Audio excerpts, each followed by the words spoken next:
existe também relatos, alguns inclusive presenciados por pais de meninos e meninas, sobre uma espécie de cerimônia, não sei se de formatura, e o senhor pode me dizer melhor, algo assim, em que as meninas recebem um tapa no rosto do próprio João Clá ou de algum bispo, uma cerimônia que é feita na presença dos pais. Por que esse tapa? Não, isso é uma cerimônia muito antiga, é o cerimônia do Santo Crisma, como diz, 7 sacramentos. Aí precisa entender, veja como é que é o discurso religioso, antirreligioso, está muito presente nas perguntas.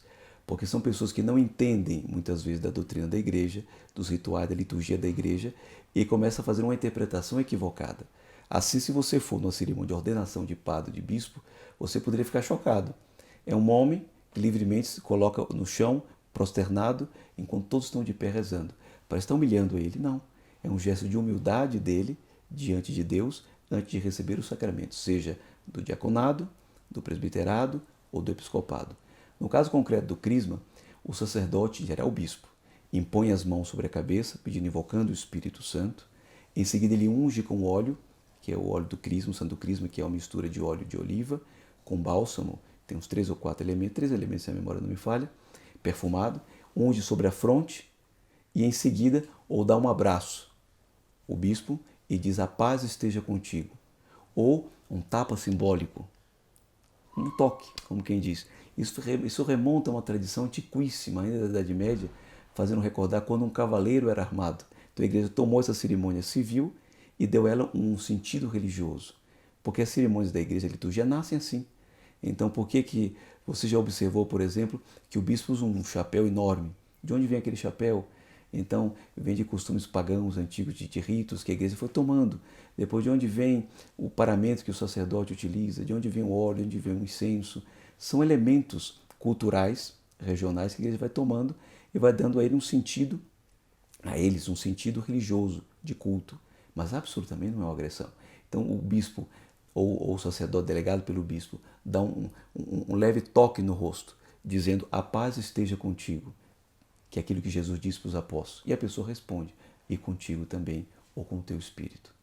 Padre, a gente sabe que a Associação Arautos do Evangelho, Sim, ela surgiu a partir da TFP, lá sim, sim, sim, sim. atrás. É uma associação conservadora ou ultraconservadora, como queiram chamar, né? Há muitos adjetivos a respeito da maneira como vocês vivem. Sim. Esse tapa no rosto, em pleno 2019, não é algo muito atrasado pro momento que a Sim, gente eu vive? entendo. Veja bem, Chico, não foi em uma outra cerimônia, não foi somente sacerdotes do grupo, eu volto a dizer, tem bispos que ainda atuam, sim, é raro, poucos fazem isso. Mas qualquer cerimônia da igreja, comparada com o dia de hoje, é anacrônica. Porque se você pensar um sacerdote que utiliza aquela vestimenta que ele está utilizando, é um vestimento dos tempos romanos. Então, estamos falando de coisa de 2000 anos atrás. E a igreja, ela entra na modernidade utilizando coisas antigas. E isso não há nenhum tipo de contradição, porque aquelas insígnias, aqueles gestos, aqueles ritos, eles são milenares, eles são se perdem na história dos tempos, entende? Não há nenhuma contradição.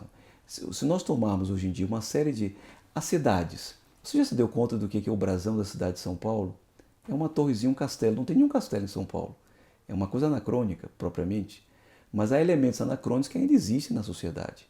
Porque a construção de uma sociedade não é a destruição daquilo que passou, mas a soma, a adaptação. Eu não vou querer que você hoje pegue um pergaminho para me fazer uma entrevista. Você usa o celular. Nós estamos aqui sendo filmados porque, afinal de contas, é a tecnologia aliada à tradição, às coisas antigas, porque tradição propriamente é isso, é a transmissão de valores de uns para os outros, porque a história é como uma grande corrente, não há uma ruptura. Quando há uma ruptura é que as coisas começam a dar mal. Se você gostou desse vídeo, deixe seu like, compartilhe já e não deixe de colocar abaixo o seu comentário. Volte sempre para conferir as novidades e conheça assim toda a verdade sobre os arautos do Evangelho.